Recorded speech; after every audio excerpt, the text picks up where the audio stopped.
قيس سعيد راهو أخطر من بن علي. السيد هذا بدون عقل راهو يسير في الدولة، هذا مستبد متخلف شعبوي اليوم باش يهز البلاد للهاوية. أنا نقولها للتوانسة، راهو باش يهز تونس للهاوية، باش يهز تونس أقولها بالفم المليان إلى حرب أهلية سيلياس. ها نقول لكم يلزم الناس، أنا راهو دوري كفاعل سياسي ننبه الناس، ما تحبش تنتبه، تحب تعتبرني نبالغ. هما حراس، انا ننبه على التوانسه رانا ماشيين في طريق معناه مسدود. راهي تونس ماشيه في حاله احتقان لانفجار اجتماعي قد ياتي على الاخضر واليابس. اليوم قيس سعيد هو سبب الازمه اللي عايشينها الان، هو السبب الرئيسي انه تونس اليوم في عزله كامله، انه تونس اليوم في ازمه خانقه ما عرفتهاش قبل، انه اليوم قدام الكيوسك نتاع ليسانس صفوف بالكيلومترات، لانه ليسانس مشح في البلاد، لانه السكر ما فماش، لانه السميد ما فماش، لانه الادويه ما فماش، لان الناس قاعده تموت في السبيطارات بالامراض المزمنه والادويه ما فماش. هذا ماهوش جاي صدفه. عن عام قيس سعيد عنده كل السلطات، يحكم بجرة قلم، يعزل بجرة قلم، يعين بجرة قلم، يصدر مرسوم بجرة قلم. ناكلوا بمراسيم قيس سعيد، نشربوا بمراسيم قيس سعيد، نتنفسوا بمراسيم قيس سعيد. اعطيني ملف واحد، قضية واحدة صغر شأنها أو كبر، حلها قيس سعيد في العام بكل الصلاحيات اللي عنده. قضية واحدة. المسؤول الوحيد في البلاد اليوم هو قيس سعيد. وقيس سعيد نقول لك حتى مش محتاج الى معارضه اليوم، لانه الشخص الوحيد اللي قادر وقاعد يعارض المعارض الجدي والوحيد واللي يكشف في قيس سعيد هو قيس سعيد. كيفاش؟ هو الشارع التونسي وقت يشوف القهوه نتاعو والحليب نتاعو والخبز نتاعو والزيت نتاعو. وربما احول النقاش الى الاستاذ سليماني، طرح نقطه مهمه تتعلق بالمنافسه، تحدث عن غرب افريقيا وقال انها ربما غزاها الاقتصاد المغربي. المغرب عندهم $0 من البترول وراهم عايشين. هذا اللي قلت انا. اون في كوم سي اون نا با دو بترول. سي سا لو تشالنج. هذا هو الحل. المغرب اقدم واثقف واذكى من الجزائر، هذا التاريخ سبحان الله العظيم. هما عندهم بن باديس في المغرب وعندهم احنا ما عندناش وراه بن باديس، وعندهم علماء احنا وراهم. ادويه 2 أو 3 مليار دولار، ما نحكيوش على الشيء. حتى من المواد الاخ اللي يتكلم عليها بالنسبه للمواد الصيدلانيه راهي 70% او 80% احنا ما نصنعوش الادويه. نعم. لو جينيريك نجيبوه من الهند من طيفا ومن الجماعه ونحولوه، سي دو كونديسيونمون اللي نعملوه. اذا ما كانش صناعه حقيقيه للصيدلانيه في الجزائر. ما كاش. نعم. بكل صراحه اليوم المغاربه اللي راهم يصدروا كثير الادويه في افريقيا 240 يوم، يعني الأورا والمغربي راه يمد لي 240 يوم. ما نقدروش احنا نكونوا منافسين. نكون واقعيين، الاقتصاد مرتبط بالسياسه، فالارتباط الاقتصادي للجزائر مع افريقيا يتمخض منه ارتباط سياسي وجيوسياسي. فالكل يعرف ان المغرب مثلا هو البلد الوحيد الموجود بكيفيه يعني كثيفه في معظم الدول الافريقيه، لا سيما دول افريقيا الفرنكوفونيه. اسماعيل سرح لي التعليقات. إذن هذا تعليق يقول إن الجزائر معروفة بباروناتها واحتكارهم للسوق، فهل نحن على استعداد للمنافسة مع دخول أكبر المؤسسات الدولية وخاصة في مجال البنوك، حيث لن يكون لبنك الجزائر نفس السلطة الحالية؟ يمكن أخذ ما حصل في المغرب كمثال. هذه إجابة. سي حبيب. ما عنديش إجابة. ما كانش إجابة. أنا عندي إجابة. سي الخضر. البنوك الجزائرية بالنهاية لا أعتقد بأنه قادرة على منافسة البنوك البنوك يعني العالمية، لأنه عندها تحديات كبيرة وش يقيدها أمور أخرى. بنك التجارية وفاء في كل بلد إفريقي تجد يعني مقرات للتجارية وفاء، حتى في المغربية للاتصالات ماروك تيليكوم والطيران حتى الطيران موجودة في كل الدول. يعني شيء مؤسف جدا أن يكون لمسؤول جزائري أو رجل أعمال جزائري يريد أن يذهب إلى إفريقيا يتجه إلى الدار البيضاء للسفر إلى هذا هو الخطأ الكبير الذي قامت به الجزائر منذ هذه الحقبة.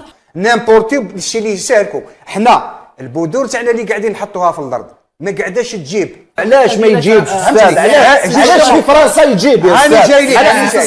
سامحوني انا فهموني نكمل لك. علاش في فرنسا يجيب؟ علاش في المغرب يا استاذ يجيب؟ علاش في الجزائر ما يجيبش؟ السؤال الذي يطرح لان في نهايه المطاف لما تروحي الى الدول الاوروبيه تلقاي المنتوج الفلاحي من المغرب من كذا، لكن هما خداو على عاتقهم انهم هذه الدول ليست دول بالدرجه الاولى مداخلها من البترول، ومن ثم خداو هذه بطبيعه الحال.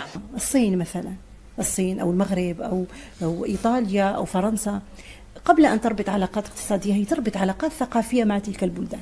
التجارة هذه أيضا تتطلب يعني بنية تحتية.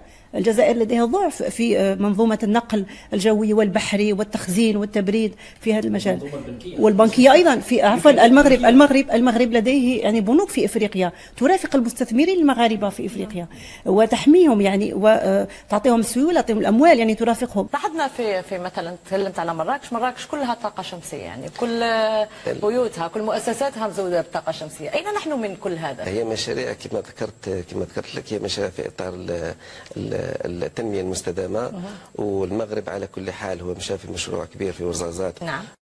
نزيد لك حاجة مهمة، واش اللي خلى الآن المغرب ليس فقط من الجانب السياسي حتى في الجانب الاقتصادي، يعني هي الآن على بالها يعني في اونيتون على اليونيتي افريكان حتى يعني لازم تكون عندها الاسواق يعني السياسيه تستغل الجانب السياسي لصالح الاقتصادي.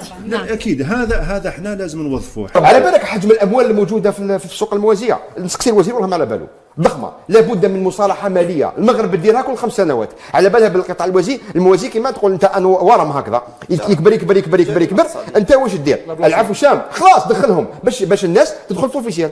الهند موجوده في افريقيا، تركيا موجوده اكثر منا في افريقيا، المغرب القريب منا موجود اكثر منا في افريقيا، وبالتالي ولا شيء اليوم يعني يجب ان نعترف باننا يعني كما قال حسن ابتعدنا عن افريقيا، والرجوع اليها يجب ان يكون يعني مدروس ونعرف وتكون لدينا رؤيه ماذا نريد. حوالي 500 مليار دولار. شوف الاخ الكريم تدخل لي مغالطه ما يهمش، انا ما ندخلش في دواليب السياسه. نكمل برك هذه ورده. انت تقول لي اليوم المغرب كلها صفائح تاع الطاقه الشمسيه. الاستاذ يقول لي مغالطه، ما يخوفنيش بالغول ما يكزيستيش، خلاص اصبح الاقتصاد مفتوح. استاذ اسمح لي كاين نقطه مهمه. تفضل. كاين دول ما عندهاش بترول وضعيتها عاديه، المغرب عاديه.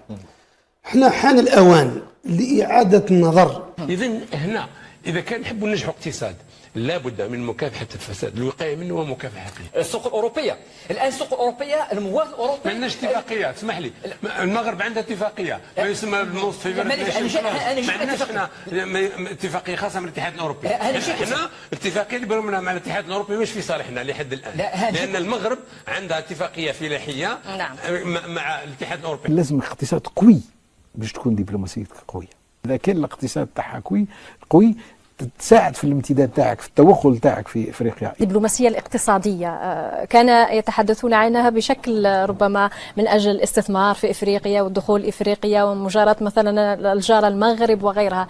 مقابل الاستثمارات الكبيره اللي ادتها فرنسا في الجزائر ما قدمتش خطوه الى الامام في قضيه الصحراء الغربيه. هناك من يقول انه اليوم اللي ما راهش حاب باش ندخلوا المنظمه العالميه للتجاره هو فرنسا. ما مدى صحه هذه المساله؟ هذا صحيح. لماذا؟ علاش؟ نقطتين اساسيتين. النقطة الأولى لما نشوفوا 60 مليار تاع الجزائر من الواردات، المستفيد الأكبر منها هي فرنسا. هذه النقطة الأولى.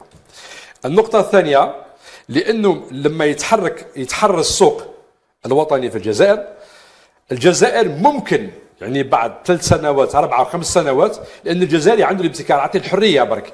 لما نشوفوا المغرب كيفاش قدروا يحركوا، احنا نقولوا بكل صراحة الجهاز التنفيذي نتاعنا ما عندوش لو طو دانفونتيفيتي كبير، ما عندوش تصورات اقتصاديه كبيره. احنا في الجزائر ما زلنا نقولوا للخاص فوزات توجور هانديكابي، تقدرش تسير شركات كبيره، تم زلت ضعيف بما انه نشوفوا الاخوه تاعنا في المغرب في الباكستان في ايران، يعني هذا ما ينفيش باش يكون يعني قطاع خاص وقطاع عام متكاملين، ما كيفاش اشكال. نعم.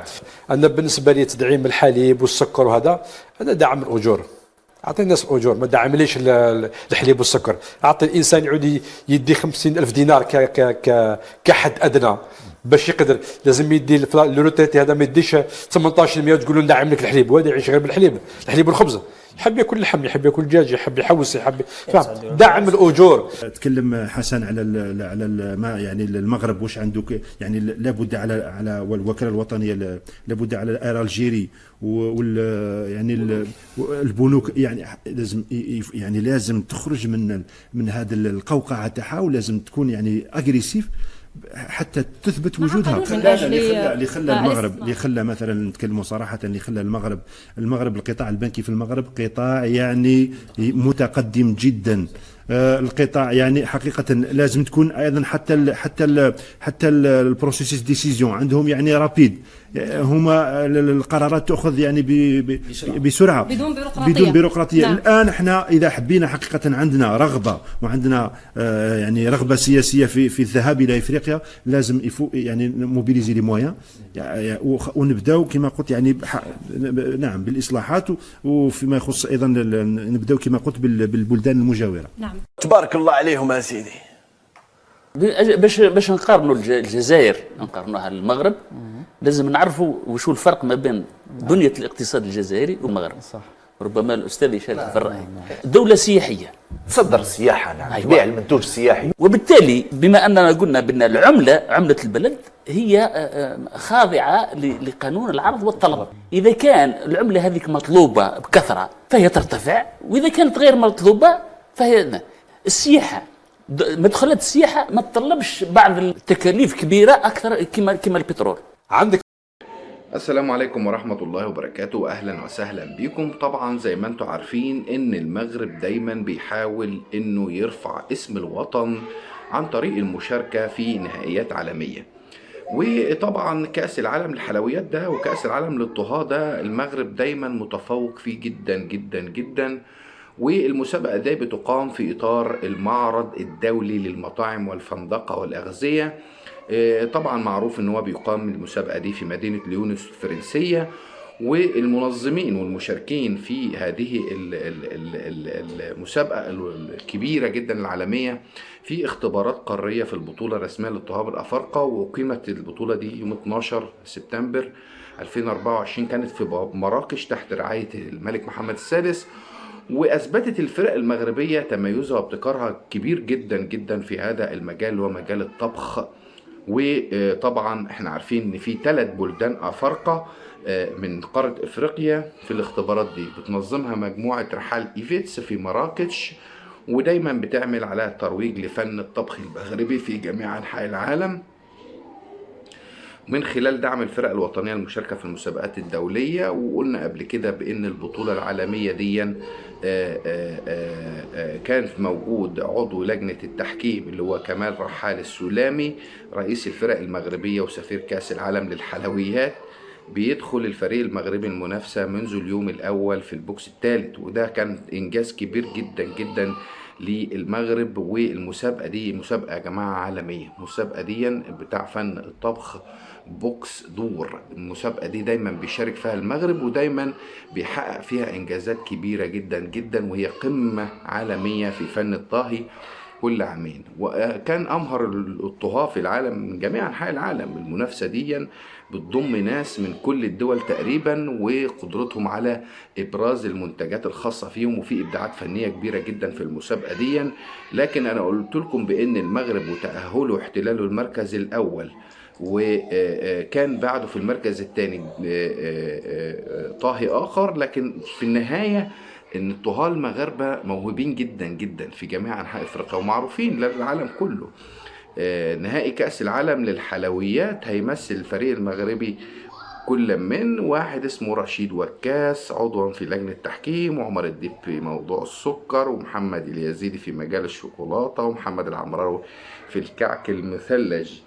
ده بالنسبة للأسماء اللي هتشارك في كأس العالم للحلويات. الفريق المغربي هيقدم إبداعات هتبرز الهوية الوطنية المغربية. إبداعات استثنائية يا جماعة، هتشوفوها طبعا ومنتشرة على السوشيال ميديا، ان الفن اللي بيقدموه في الحلويات حاجة محترمة جدا جدا. كأس العالم للحلويات تأسس في سنة 1989، مسابقة عالمية بيشارك فيها دول كتير جدا جدا، لكن النسخة الحالية هي يعتبر أكبر عدد من الدول المشارك فيها، أكتر من 18 دولة، وتعتبر كأس إفريقيا لصناعة الحلويات اللي نظمت في مراكش في السنة اللي فاتت في شهر سبتمبر 2024.